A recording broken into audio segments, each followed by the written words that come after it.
Hola, ¿qué tal? Muy buenos días. Bienvenidos a la cátedra, el programa auspiciado por la Asociación de Docentes de la Universidad de Buenos Aires. Mi nombre es Karina Colioca y hoy vamos a estar acompañados por dos docentes universitarios. Cuando uno decide estudiar una carrera universitaria, inicia su viaje ¿dónde? En el CBC, en el ciclo básico común, por lo menos acá, en la Universidad de Buenos Aires. Allí, en ese primer acercamiento a la vida dentro de una universidad, una de las materias que más curiosidad nos despierta es la llamada IPC, Introducción al Pensamiento Científico. El curso justamente introduce en aspectos fundamentales del campo de la epistemología, del conocimiento científico, de sus métodos, pero sobre todo nos permite analizar y ubicar en los distintos momentos históricos las condiciones de surgimiento de las diferentes disciplinas científicas y las rupturas producidas con saberes anteriores. Debe ser de las más divertidas. Reconocer cómo el conocimiento científico incide en las prácticas sociales y humanas en diferentes épocas históricas es un poco la maratónica tarea a la cual se dedican nuestros invitados de hoy. Ellos son Oscar Cuervo y María Cristina Campaña, docentes de Introducción al Pensamiento Científico, justamente allí en el ciclo básico común. Oscar es profesor de filosofía y docente de la materia, fundador de la Biblioteca Kierkegaard Argentina y director de la revista La Otra. Ha publicado el libro Para pensar la ciencia y la técnica. En el caso de María Cristina, ella es licenciada en filosofía, compañera, docente de Introducción al Pensamiento Científico, autora de artículos en revistas especializadas nacionales e internacionales y coautora de varios libros de epistemología y ética, entre ellos La producción de los conceptos científicos y justamente el que nombrábamos antes, Para pensar la ciencia y la técnica, que ya creo, después vamos a hablar con ella, ha pasado ya la segunda edición ese libro. Bueno, buenos días, bienvenidos. Oscar, bienvenida María Cristina, gracias por estar aquí con nosotros.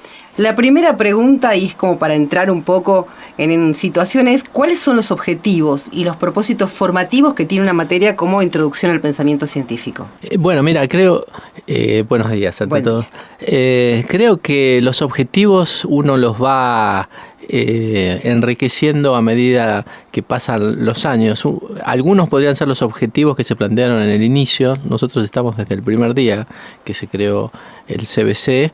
Esa semana se corrían rumores de que no iba a durar muchos meses, que se podía caer en cualquier momento. Se consideraba que era algo inviable.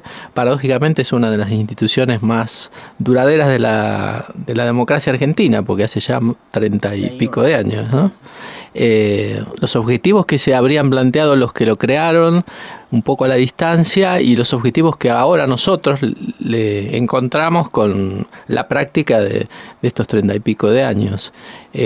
Los objetivos, me parece, los que nosotros queremos darle, tienen que ver con despertar una inquietud en estudiantes que están ingresando a la universidad para que piensen un poco en sus posibilidades de acceder al conocimiento, que no es simplemente recibir datos, que es la forma más típica que tiene esta época. Estamos llenos de datos. Nosotros tenemos demasiados datos, ¿no? Y justamente la dificultad para saber consiste en poder pensar sobre los datos, poder hacer un tamiz sobre ellos, diferenciar en ese bombardeo de información de los medios de comunicación, de las redes sociales.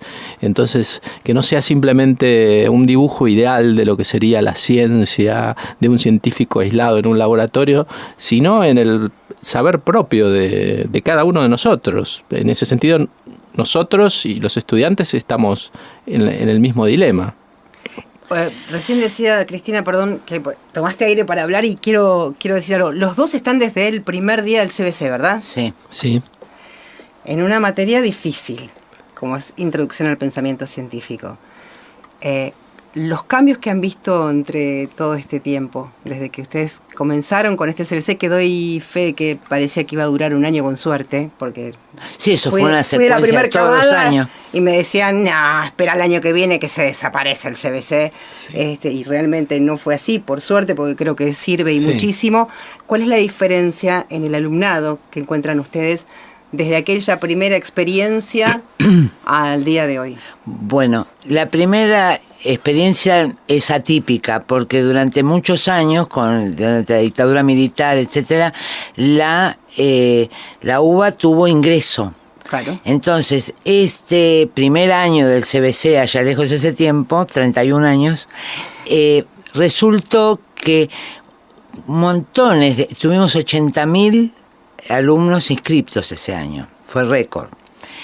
¿Por qué? Porque todos aquellos que habían intentado y no habían podido hacerlo, siendo algunos ya mayores que recién salidos de la escuela secundaria, aparecieron a esta instancia durante, yo diría, los primeros 5 años, ¿no? Se mantuvo toda una diversidad en edades, en experiencias, etcétera, que no son comparables ahora.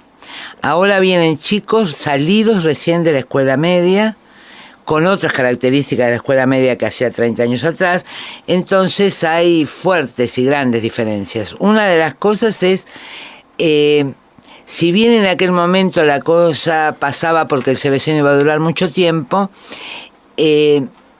resulta que estaban muy entusiasmados con la posibilidad de tener la oportunidad en democracia de hacer ejercer su vocación, digamos. Pero ahora vienen más escolarizados. Ahora vienen más escolarizados. Sí. Eso no quiere decir que vengan mejor preparados. Quiere decir, son más... cuesta sacarlos de la escuelita. Okay. ¿No? Piden, por ejemplo, qué sé yo, uno les dice, nosotros que tenemos este libro ahora, les digo, bueno, lean el capítulo tal, y de qué página a qué página, por ejemplo, ¿no? Todavía... yo tengo las primeras horarios que son tradicionalmente los chicos que de 7 a 9, de 9 a 11 de la mañana, que vienen muy jovencitos y recién salidos de la escuela media.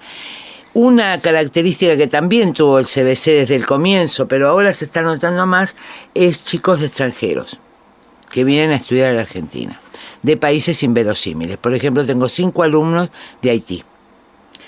Y a la hora, ¿cómo se articula todo eso, no? Porque digo, más allá de que no creo que sea el idioma una barrera, un impedimento, pero sí hay toda una cuestión cultural y de educación, sí, que no compartimos. No, todavía imagínate que recién empezó el cuatrimestre, todavía no sé con los resultados, pero sí venían siempre, hace muchos años que vienen colombianos, que vienen brasileros, chilenos, muchos chilenos, pero ahora aparecen de otros países que hasta ahora no teníamos experiencia, ¿no? Pero te digo, los 5 haitianos me pareció ya una cosa, sí, realmente llamativa. Muy llamativa. Sí, en el caso de los hispanoparlantes es más sencillo. A veces con algunos alumnos brasileños se nota que les cuesta. Incluso yo he llegado a tener algún ruso que evidentemente le costaba muchísimo. No le fue bien a él porque una cuestión de idioma no podía llegar al piso mínimo. Pero de todas maneras es interesante reivindicar este carácter público y abierto de la Universidad Argentina, que me parece que es el fundamento de que nosotros recibamos a estudiantes de países tan diversos, ¿no? Que creo que no es algo común en el mundo y por eso vienen a la Universidad Argentina. Con respecto a eso, y vos sacaste el tema del idioma, Oscar, la Universidad Hebrea de Jerusalén, por ejemplo, para aceptarte en sus filas, primero te exige un año para que aprendas hebreo, porque se dicta en hebreo, no importa de dónde vengas. ¿Cuál podría ser la posibilidad de que Argentina o la Universidad de Buenos Aires, en este caso, intente que haya primero un año de español para los alumnos que sean no hispanoparlantes? Esto es histórico en la Argentina. No le piden en ninguna universidad, ni pública ni privada, el saber castellano. Yo tuve una alumna iraní una vuelta, que si bien los iraníes saben castellano, te parezca mentira. Yo te miro con cara de... Los silencios que se producen es porque yo miro a Cristian diciendo, ¿por qué saben los iraníes? Bueno, ¿cuál es la raíz te cuento de todo esto? una vieja anécdota. Una vuelta nos invitan, nosotros venimos del peronismo, ¿no? Uh-huh. Y nos invitan a un grupo de peronistas a un acto iraní. Entonces cuando llegamos y nos presentamos quiénes eran ante los imanes, nos dicen, ay, nos preguntan de qué profesión teníamos y éramos todos docentes. Entonces dice, ay, les voy a traer, tenemos docentes nosotros que vinieron a esta, de Irán, a esta fiesta. Entonces nos trajeron y hablaban perfecto castellano. Entonces mi asombro fue, porque los imanes estaban acá, bueno, pero estos que venían recién de Irán sabían castellano. Entonces les preguntamos, ¿cómo hablan tan bien? Leyéndolo a Perón. Mire qué aprendimos detalle. Castellano leyéndolo a Perón. Sí, el hecho a nosotros también nos sirve para pensar junto con nuestros alumnos, con los argentinos, ¿no? Porque muchas veces no hay conciencia del estudiante argentino de lo que significa una educación pública gratuita como la que nosotros tenemos. No se reconoce el valor.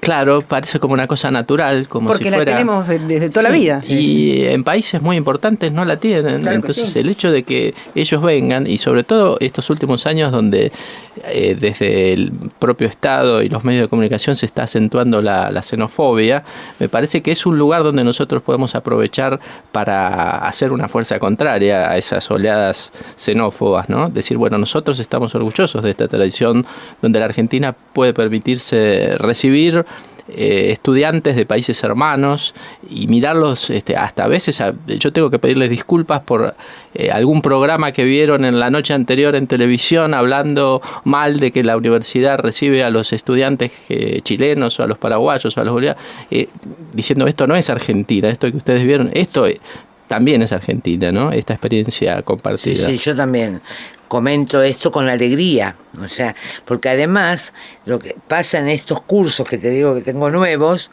los colores se ven de América Latina. Bueno, la famosa Patria Grande, ¿no? Sí, pero digo, no había tanto contraste en otro momento, hay muchos negros.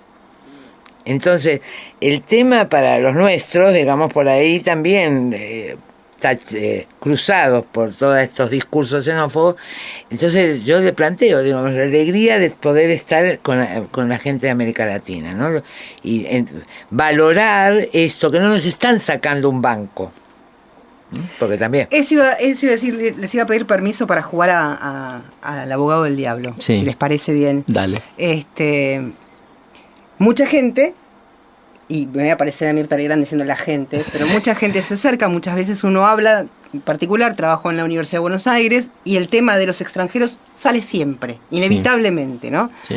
Con mayor o menor grado, con mayor o menor xenofobia, pero siempre está presente. Digo, ¿cómo creen ustedes que podemos tratar de borrar del mapa la xenofobia de alguna manera? Si es tratando de arancelar para el extranjero la universidad, porque muchos se quejan de los recursos que tienen los argentinos, que deberían ser para los argentinos, políticamente correcto si hablamos así. ¿Por qué no se arancela la universidad para los extranjeros? ¿O por qué los extranjeros no cumplen con un régimen de residencia y le devuelven durante un periodo de 12 o 24 meses algo de lo que el Estado argentino les brinda a través de la universidad pública? ¿Cómo ven ese tema? Yo lo veo igual que cuando critican que los extranjeros vengan a los hospitales.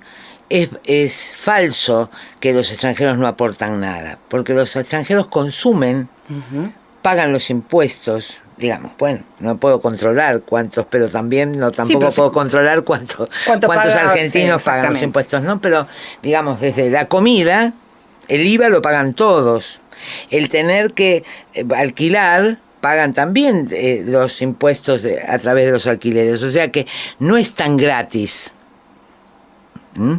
Y no, personalmente, creo que la Argentina, desde 1880, en la gran inmigración hasta el 14, y después, siempre fue un país abierto. Entonces, me doldría mucho que empezáramos a poner escollos en aquellos hombres y mujeres de buena voluntad que quieran permanecer en el suelo argentino provisoriamente. Sí, o a lo mejor quedan para siempre, qué sé yo, no puedo saber. De acuerdo, totalmente en contra de la posibilidad de arancelar o de establecer alguna diferencia con los estudiantes que vienen de otros países. Como decía Cristina, ellos trabajan acá, consumen acá, todos cuando compran un litro de leche están pagando el IVA igual claro. que nosotros. La fundación de nuestra nacionalidad está basada en la inmigración. Nosotros, cuando aparece algún planteo de esos en un aula, yo digo, pero vos ¿cómo te llamás? Cristina Escampaña, yo soy Cuervo, tengo abuelos sirios, italianos y españoles. Entonces, ¿de qué estamos hablando? La Argentina está construida con gente que vino de afuera. Quizás sí se podría pensar de alguna manera en el post, digamos, cómo integrar esa producción de sujetos de conocimiento que puedan devolverle a la sociedad, pero esto vale tanto para los inmigrantes como para los argentinos, que muchas veces se reciben y después se van a gozar de su título en un país extranjero.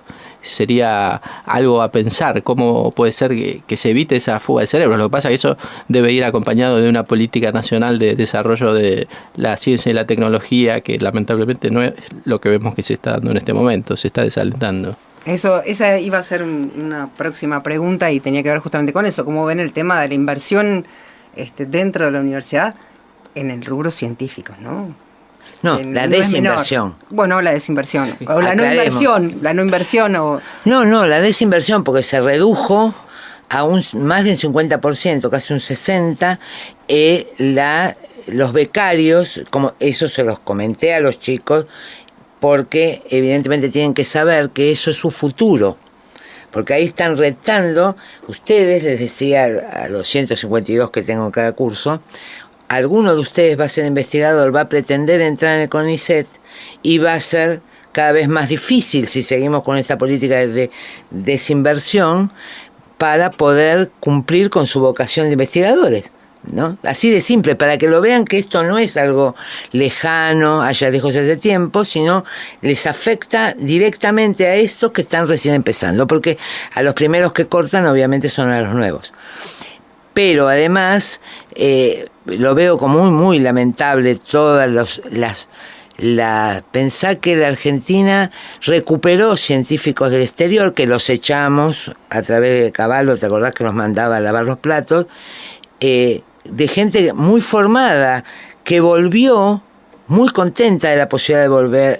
Conozco casos directos, ¿no? De gente que realmente extrañaba muchísimo, pero no tenía oportunidad de volver a la Argentina haciendo lo suyo. Pero, y hemos desarrollado cosas muy interesantes, ni hablar con los ARSAT, etcétera, que hoy eso está todo parado. Tengo una alumna que trabaja en el ARSAT y me decía, estamos en este momento haciendo trabajos con la tecnología que ya hecha, para encargos de algunos países que nos piden satélites, pero estaba el ARSAT 3. Teníamos planeado, porque se ha logrado una cosa que poco se sabe, el tema de cerca de Punta Indio se estudió y se encontró una posibilidad, bueno, yo lo digo a mi manera, una posibilidad de salir a la estratosfera de tener una plataforma de lanzamiento como la de Guyana. Como la de Guyana, que estaba en proyecto y comenzando la discusión. Eso no se paró.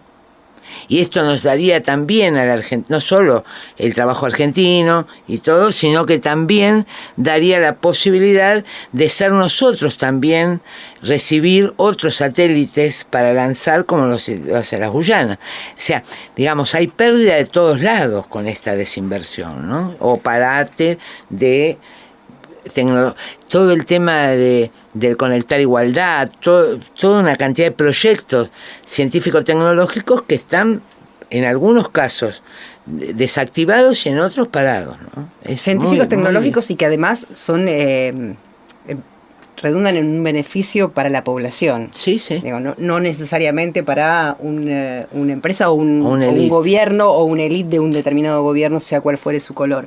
Estamos charlando con María Cristina Campaña y con Oscar Cuervo aquí en la radio de la Universidad de Buenos Aires. Yo los invito a que escuchen buena música. Cuando volvamos me gustaría que me digan, y para darle como un cierre a este tema en particular, ¿por qué creen que se produce esta desinversión. Yo recién llego de una reunión en la Sociedad Rural Argentina donde pedían ingenieros agrónomos, ¿no? Le decían al auditorio, si conocen chicos que van a entrar a la universidad, por favor, que sigan la carrera de ingenieros agrónomos, porque se van a necesitar y mucho. ¿Por qué ingenieros agrónomos sí y científicos para el CONICET no? Pero me lo contestan en 3 minutos.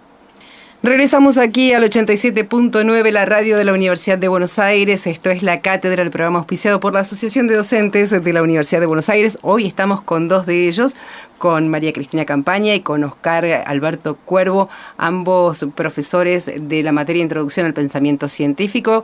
Y estamos acá tratando de entender, Cristina, Oscar, por qué se produce o se produjo de alguna manera esta suerte de desinversión en el rubro de ciencia y técnica, ¿no? Bueno, me parece que porque estamos en un proyecto, estamos gobernados por un proyecto que quiere que la Argentina vuelva a ser una economía neopastoril, y entonces para eso hacen falta ingenieros agrónomos y gracias. Pero hay muchos desafíos en el mundo actual que tienen que ver con algo que excede completamente ese límite que piensa la educación como una especie de gasto. Y nosotros tenemos que pensar en una autonomía nacional y tenemos que pensar el conocimiento, la ciencia, la reflexión filosófica desde ese lugar, desde nuestros problemas.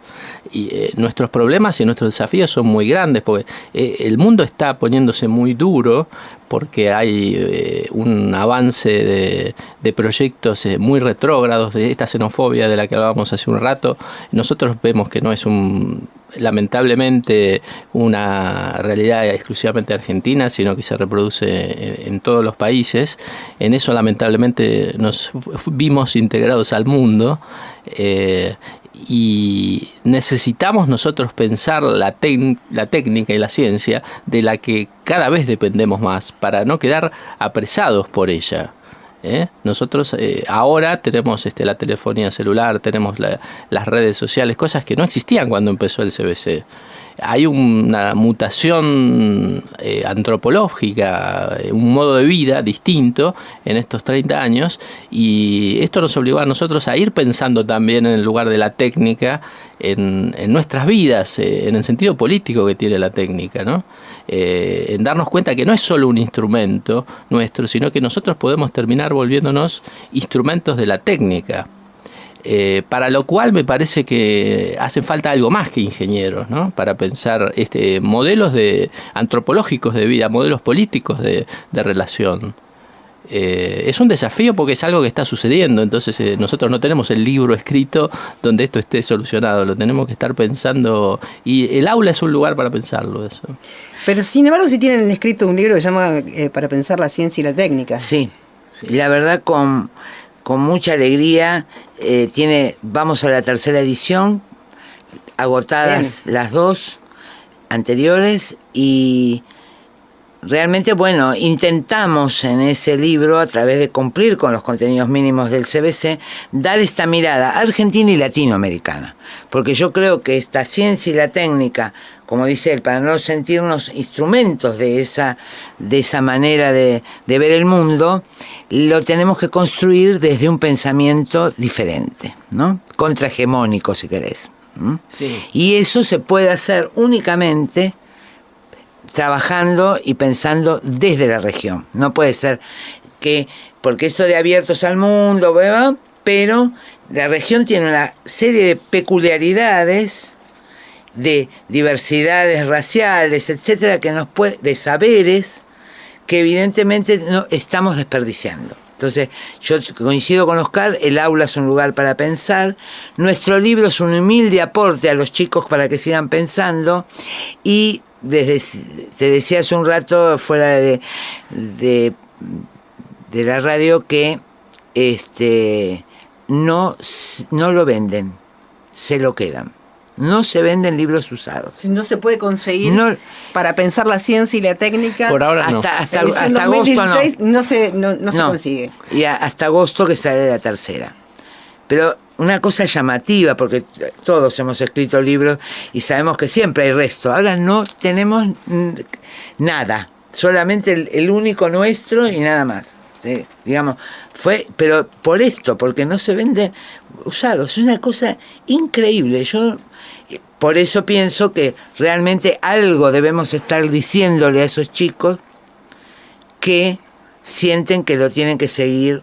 Sienten que es un libro estructurado, ¿no? Es un libro de base. Claro. Sí, esta cosa de pensarlo en el aula, yo creo que así fue como lo escribimos nosotros. Claro, este libro es el resultado de nuestros años de dar la materia y darnos cuenta que los contenidos mínimos son solamente un esqueleto que nosotros tenemos que llenar con sangre, ¿no? Y con carne. Y eso es lo que queremos hacer y lo que seguir haciendo, ¿no? En Tren de Contar Anécdotas, yo les dije fuera de micrófono que fui de la primera camada del ciclo básico común de la Universidad de Buenos Aires y me acuerdo un profesor cuyo nombre realmente no creo que ni lo supe en su momento, pero sí nos hablaba de ver un mapa de la región, ¿no? Cada vez que sucedía algún evento en un país, mirar el mapa de la región. Ahora yo digo, si traspolo eso a la ciencia, ¿cómo hago para establecer una conexión entre la ciencia y el poder? Bueno, ese es el gran tema, claro. Es el tema que nos ocupa continuamente. Sola, ¿no? Es un tema. Yo te invitaría a que vengas. Me compliqué dado sola, que las clases son abiertas en la universidad. Tenemos la fortuna de que cualquiera puede, no hace falta estar inscripto para escuchar una clase, pero es el tema que nos atraviesa, el tema sobre el que volvemos continuamente.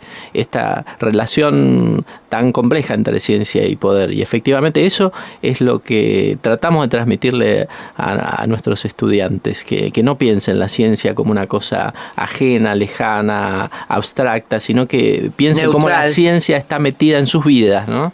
Sí. Es que la ciencia nos atraviesa a todos, inevitablemente.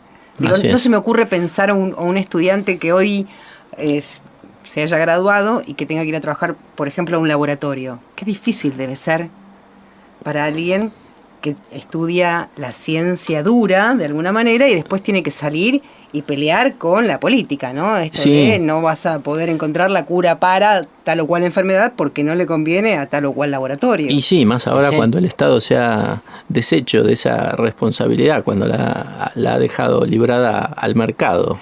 En la Argentina, pero en el mundo en general también pasa esto. Digo, ¿cómo formás a un estudiante para que sea un profesional y no sienta esa contradicción a la hora de conseguir trabajo? Porque todos queremos ser, me imagino todos quieren ser investigadores del CONICET, porque debe ser la parte más rica, pero los que quieran, ¿no? No. Ah, mira, yo hubiese jurado que la vocación era de la vocación de investigador es relativamente escasa, ¿no? Ah, mira. En general, también creo que esto es una impresión. Muchos chicos, el ir a la universidad y recibirse significa un ascenso social para la familia. Claro. Un alto porcentaje de nuestros alumnos, conversando con ellos, son los primeros universitarios. Dentro de sus familias, claro. Dentro de su familia. Entonces ahí, digamos, no sé si estarían tanto en contradicción con el trabajo en un laboratorio, ¿no? En algunos sí, pero no es tan, me parece. Sí, ¿no? Es verdad que hay una tradición de movilidad social, que es lo que representa la universidad. Me parece que la gran mayoría viene a tratar de ponerse a punto para los desafíos de la sociedad, ¿no? Y que yo no lo veo mal, me parece bien. Incluso a veces cuando se pone mucho el acento en la deserción, a mí me parece que es un enfoque equivocado de que la deserción significa algún tipo de pérdida. Porque a mí me parece que la experiencia de los estudiantes que pasan, aunque sea 1 o 2 años en la universidad, aunque después no tengan el título, significa en su formación subjetiva algo que ellos se llevan para siempre. Entonces ahí es donde nosotros tenemos que aprovechar ese tiempo para que realmente se lleven algo que les sirva para la vida, ¿no? Es más, te digo, hay algunos chicos que me han comentado que frente a los primeros, hace unos años ya, que frente a los primeros trabajos, si le preguntan qué estudios tienen y dicen que están haciendo el CBC o terminaron el CBC, les piden el certificado analítico. O sea, como un elemento, como dice Oscar, digamos, algo pasó en ese CBC, que haya hecho en el tiempo que lo haya podido hacer, que hoy en algunos lugares de búsqueda laboral lo consideran, lo reconocen. También es un éxito del CBC. Plus. Exactamente. Pero digamos, también es un éxito del CBC, claro, ¿no? Ni dudarlo. ¿Creen ustedes que una materia como introducción al pensamiento científico debería comenzar a tener su introducción, valga la redundancia, en la escuela media? Se han planificado algunas relaciones desde la dirección del CBC en tratar de articular con la escuela media.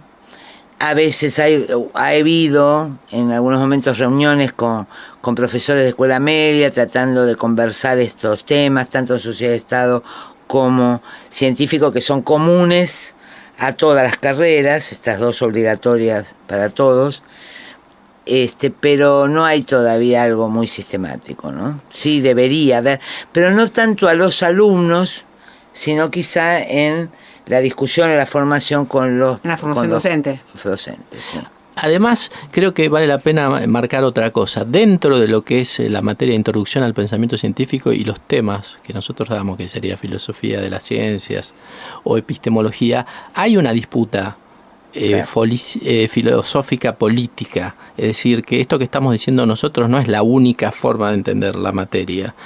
Sentimos que hay como una visión hegemónica que no es esta que estamos transmitiendo nosotros ahora, que es cientificista y que no se pone a reflexionar sobre las bases políticas y sociales de la ciencia, que es lo que a nosotros más nos interesa remarcar. Pero debería, ¿o no? Claro, pero en los contenidos formales, en los contenidos mínimos de la materia no aparece eso.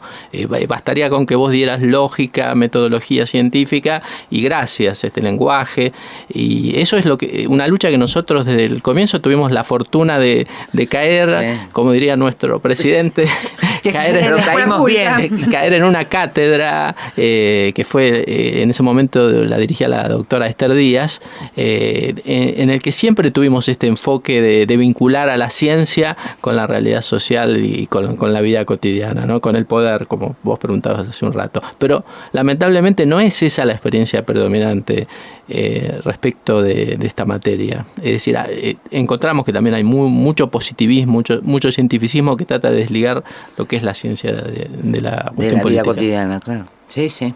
No, nosotros al contrario, hacemos hincapié en esto de la no neutralidad también, ¿no? Uh-huh. Porque esto que viene de la escuela, yo creo que en la escuela secundaria marcan ese científico que hace ciencia con su guardapolvito en una torre de cristal y después se saca el guardapolvo, entra a la vida cotidiana, se pelea con la mujer, va a votar y hace... No. Pero está disociado, ¿no? Claro, totalmente disociado, ¿no? Entonces, ese es el positivismo, ¿verdad? Sí. Ese es el positivismo. Por eso el tema de la idea de que cuando uno les plantea el hecho de que la ciencia está cruzada con la historia y con la política y con la economía, muchos chicos los ves como que están descubriendo la pólvora otra vez, ¿no? Sí, es un positivismo que está incorporado como sentido común, o sea, que no hace falta también que ninguno haya leído ningún libro de ningún filósofo positivista para que piense de esa manera, ¿no? Porque ya forma parte del pensamiento hegemónico. Claro, ¿cómo le mostramos a los alumnos,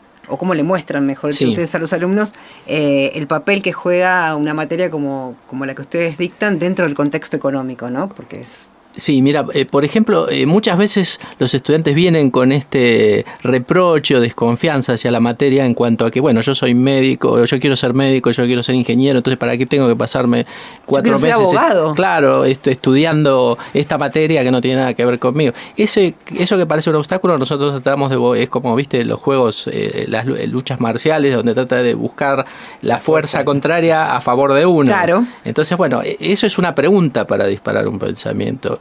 ¿Estás seguro que vos que no tenés nada que ver con el pensamiento científico y con la técnica? ¿Cuál es tu vinculación con la técnica cotidiana cuando vos entras a Google y en el buscador pones cualquier palabra? Felicidad, te diría yo, porque en mi época había que ir a las enciclopedias. Si me permiten un minutito, vamos a escuchar en breves segundos nada más el informativo de Aduba, que nos contará qué es lo que está sucediendo allí en la asociación, y volveremos. Les dejo la pregunta pendiente. ¿Creen que habría que cambiarle el nombre a la materia, quizás para que los chicos no piensen esto que recién hablábamos con Oscar? Regresamos aquí a la radio de la Universidad de Buenos Aires. Había quedado pendiente una pregunta, habría que cambiarle el nombre para que los chicos no se confundan, quizás. Es una pregunta difícil, ¿no? Sí. Los nombres, cuando uno es como las calles, ¿viste? Cuando le cambias de nombre, la gente lo sigue llamando con el nombre con el nombre viejo. Y hablemos de eso. Hay que, digamos, nuestro camino es problematizar desde el nombre y empezar a pensar qué quiere decir esto, ¿no? De hecho, en el título del libro, nosotros ponemos para pensar la ciencia y la técnica, por lo menos ahí tratamos de incorporar la técnica para que se entienda que hay una vinculación inseparable entre ciencia y técnica, y que la técnica sí la tenemos muy presente, ¿no? Hablamos hace un rato de Google, que es una manera que uno tiene como facilidad de acceso al conocimiento, pero que hay algo que uno no ve en Google, ¿no? Uno dice, bueno, ¿cuál es el negocio de estas grandes empresas como Google, Facebook, Twitter? Porque parece que todo nos fuera dado de manera gratuita, como vos decías, la ventaja de no tener que ir a una biblioteca, por ejemplo, claro, ¿no? Y es verdad que eso es muy cómodo. El tiempo lo que nosotros en la búsqueda, pero que desde otro punto de vista perdés esa capacidad de búsqueda también, ¿no? Sí, además nosotros no sabemos lo que nosotros le estamos dando a estas empresas, porque evidentemente nosotros estamos dando información que estas grandes empresas, que son las más prósperas del planeta, recopilan y que usan en cuestión de marketing. Esto es un tema muy nuevo, un desafío que a nosotros apenas si llegamos a entender, ¿no? Cómo funciona esto. Pero evidentemente esa facilidad no es gratis, a pesar de que parezca gratis, que nosotros ponemos una palabra y entonces Google enseguida nos entrega la respuesta. Esto es algo que yo siempre en mis clases se los advierto a los alumnos. Esa facilidad para acceder a la información, ojo con esa, ¿no? Sí. Porque ahí Google te saca los 10 primeros resultados de 40.000 o de 40 millones de páginas. Y ahí hay una cuestión comercial, claro, que se nos escapa completamente, ¿no? No es únicamente la cantidad de asistentes a la página. Claro, sí. Y además tanto Google como Facebook están recopilando datos sobre nosotros, sobre nuestras búsquedas, sobre nuestros perfiles de consumo. Entonces nosotros estamos entregando también datos a ellos acerca, que después son usados por alguien. O sea, ahí hay un negocio que nosotros no terminamos de comprender, pero que está sucediendo. Sí, eso es técnica. Aprender a navegar es como aprender a pensar, quizás. Y me parece que es la manera de aprender a pensar en el siglo XXI. Sí, estoy de acuerdo.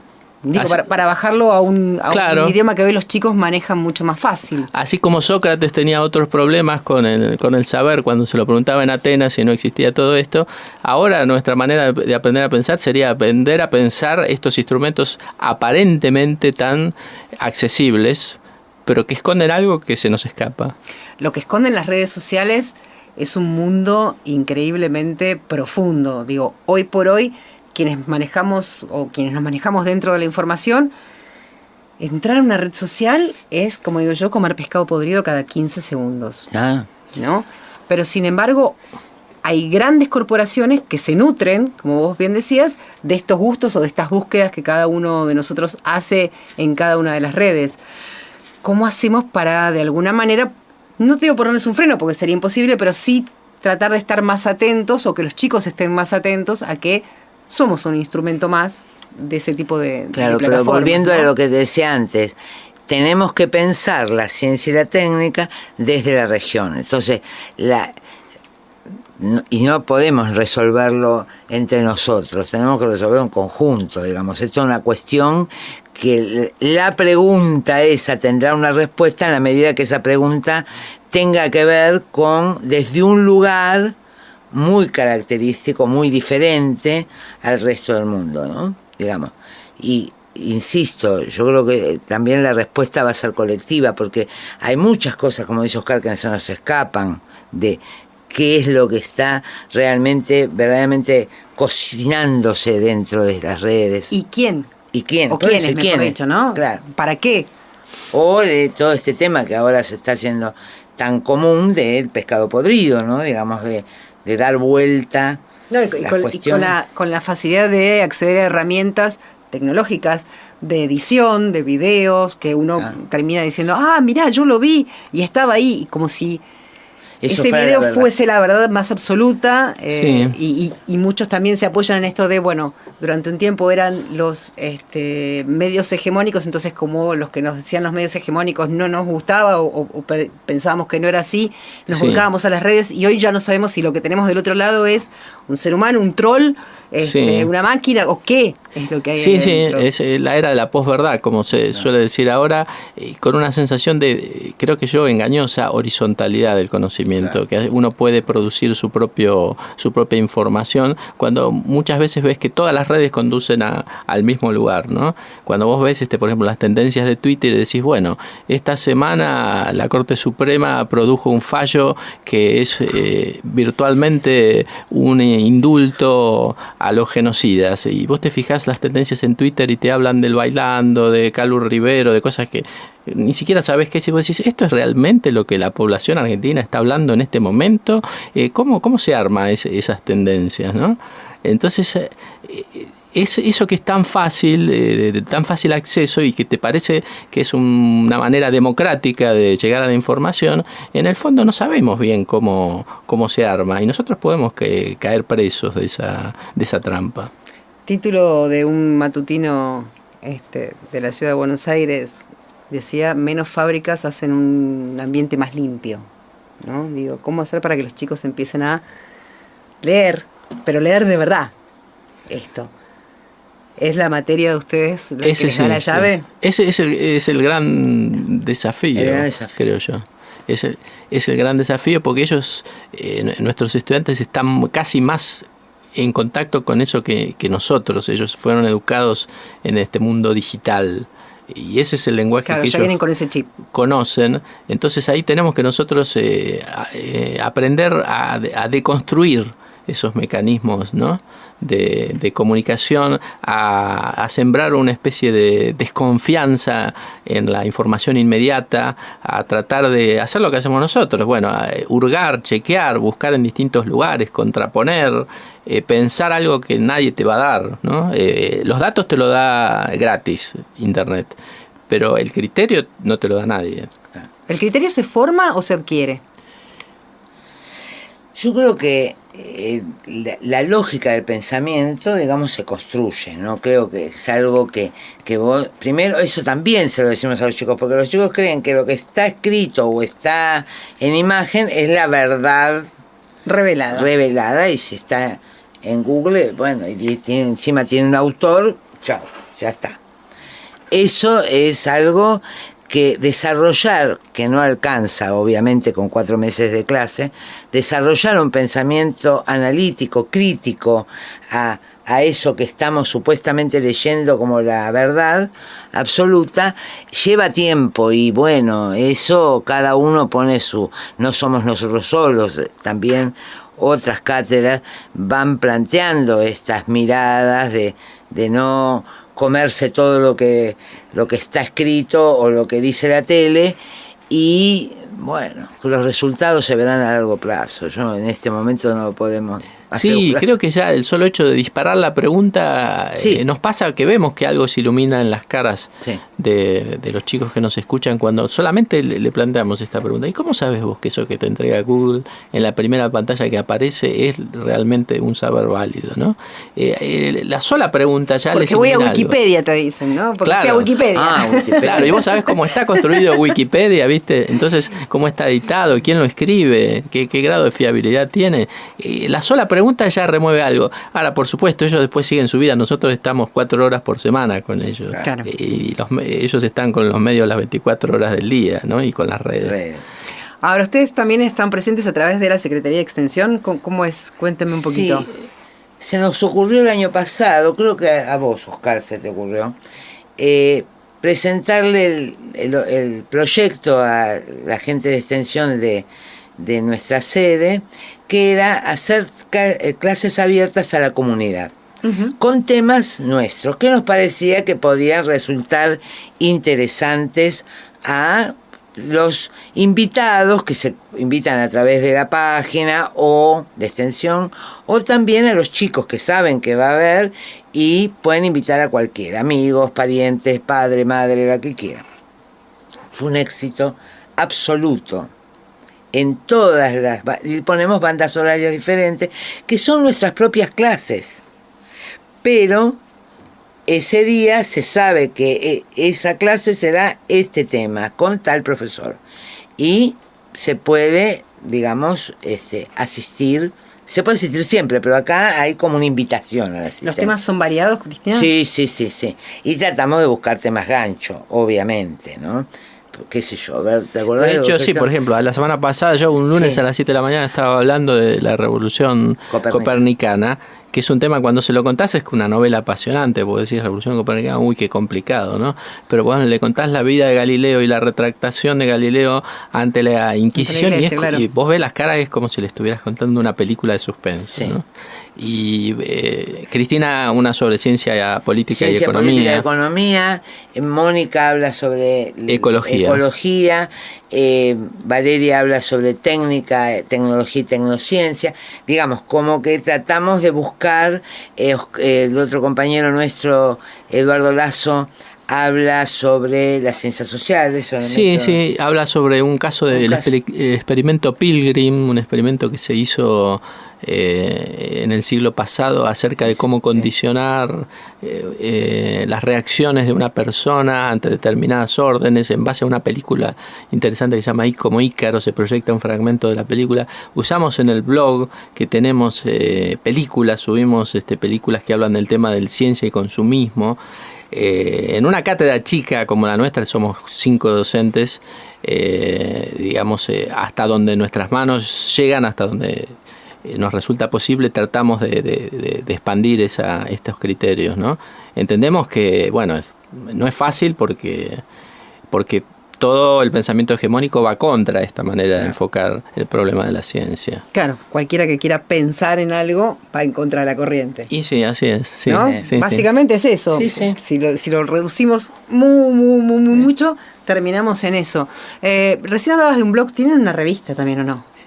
No, yo tengo una revista que se llama La Otra, que no está vinculada orgánicamente a la cátedra ni a nuestro trabajo, donde sí es verdad que las cosas pasan de un lado al otro, porque hay cosas que yo trabajo, también tengo un programa de radio, y entonces la filosofía, trato de meter la filosofía en la radio, siendo consciente de que para meter la filosofía en la radio hay que comprender el lenguaje radial, o sea que uno no puede ponerse a dar una clase académica en un micrófono, ¿no?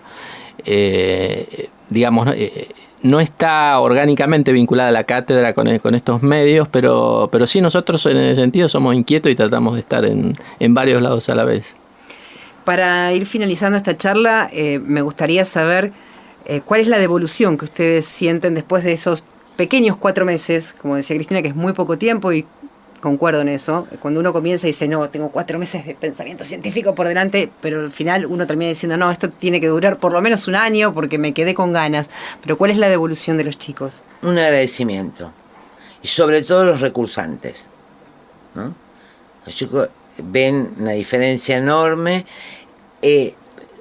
Por lo menos los que llegan, que son más las mujeres que los varones, algunos varones también, pero las chicas son más abiertas, por lo menos conmigo, de agradecer, de que la verdad que la pasaron bárbaro, les ayudó a pensar, el libro lo van a volver a leer, que todo, en general no tenemos cosas de crítica, digamos, bueno, lo tendría que mejorar en esto, en lo otro.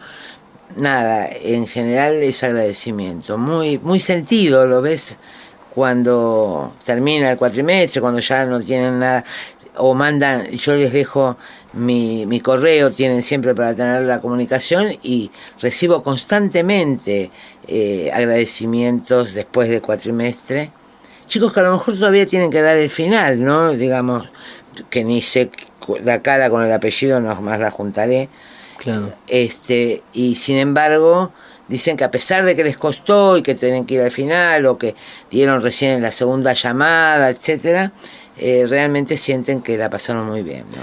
A veces de una manera muy sencilla, ¿no? A veces me pasa que al final de una clase, en medio del cuatrimestre, un pibe se te acerca y te da la mano y no te dicen más nada, y te quedas pensando, al final de la clase me viene a dar la mano, es un gesto, algo me está queriendo decir, ¿no? porque no es común ni es obvio que te den la mano. No es una práctica tampoco habitual que uno vaya y le dé la mano al profesor. Los varones, por ejemplo, me pasa a veces que van saliendo y me dicen gracias y siguen. Y después pasa otra cosa, a chicos a los que les va mal, ¿no? También, y que te dicen, bueno, y el año que viene, ¿dónde vas a estar vos? Porque les fue mal en la materia con vos, sacaron una mala nota, pero preguntan, ¿dónde vas a estar? O sea, no están pensando, bueno, voy a tratar de evitar... ¿Cómo me escapo de esta cátedra? Me fue mal, pero quiero seguir, me interesó, ¿no? Eso me parece muy interesante, porque va contra la idea del resultado, ¿no? Cuando les va mal porque no estudian, porque tienen una mala base de la escuela media, ¿por qué es que les va mal? Porque digo, es una materia que justamente te ayuda a pensar, se supone que no tenés que leer y memorizar como loro en algunas cosas, al contrario, lo que hace es poner en movimiento tu materia gris. Hay mucha dificultad en la expresión. Sí, en la escritura, ¿no? En la escritura y en la comprensión en muchos casos, ¿no? Entonces se dan cuenta que les falta, pero a mí también me ha pasado. Sí. Vas a seguir a la mañana temprano porque me voy a anotar los lunes porque soy la única que doy tan temprano los lunes. Entonces dice, para poder darla de nuevo. O sea, también me pasa. Sí. Pienso que hay dificultad con el tema de la escritura y de la lectura, porque justamente esta forma de leer y escribir actual, hay funciones del lenguaje que no las desarrolla. Por ejemplo, la ironía. Nosotros a veces trabajamos con autores como Varsavsky, irónicos en su descripción de lo que es el conocimiento científico. Y no la pesca. Y si vos no tenés un mínimo entrenamiento de lo que es la ironía, cuando vos describís una posición contraria y en realidad la estás demoliendo, pero no lo decís directamente, entendemos que hay que trabajar mucho sobre eso y que no hay un hábito de eso. Porque los chicos están mucho con el celular leyendo, pero la experiencia de la lectura y de la escritura a través del celular no te permite esos usos del lenguaje, ¿no? El de la ironía, a lo sumo los emoticones. Yo a veces les tengo que explicar, no usen emoticones, por ejemplo, para responder un parcial, porque ese tipo de lenguaje no va, tienen que tratar de pensar. No se me hubiera ocurrido jamás que usaran emoticones. Pero lo tenés que aclarar, o por ejemplo las abreviaturas. Abreviaturas que vos decís, bueno, ¿por qué yo tengo que descifrar esas abreviaturas que usás vos, que a vos te pueden servir cuando haces un apunte propio? Hoy me contaba una profesora que le sacan fotos al pizarrón. Entonces ella dijo, no, la síntesis que en la explicación yo estoy dando, el cuadro que estoy dando, supone que vos lo tenés que trasladar a tu papel porque en ese momento vas teniendo otro proceso. ¿Qué? ¿No quiere que saquen fotos? No, te estoy diciendo que no sirve ese marco así, ese cuadro, si vos no estás atento, porque sacan la foto y se olvidan. Bueno, esa es una deuda que me parece y va a quedar para otro programa porque ya tenemos que ir cerrando pero es una deuda de los docentes. Yo tengo hijos en edad escolar, en primaria, en la escuela media y en la universidad, por si me faltaba algo. Y el de primaria, por ejemplo, lo único que sabe hacer es pegar fotocopias. No sabe lo que es copiar. Y por supuesto ni hablar de las faltas de ortografía, que son fantásticas. Vos me decís, a ver, flaco, nunca vio la palabra. La verdad es que le han dado una fotocopia, la pegó, la coloreó, le escribió 2 o 3 pavadas abajo y se acabó la historia. No saben responder una pregunta. Sí. ¿No? Digo, dan por hecho cosas que yo agarro el papel, mi amor, y no sé que vos estuviste en la clase y que le escuchaste. Pero eso ya lo dijo la señorita. Te dice, y ves cómo se escribe en Facebook, ¿no? Con esos horrores ortográficos que vos decís, bueno, hay escritura en este momento, pero falta la lectura, porque hay una referencia visual de la palabra que a vos te permite no escribir de esa manera.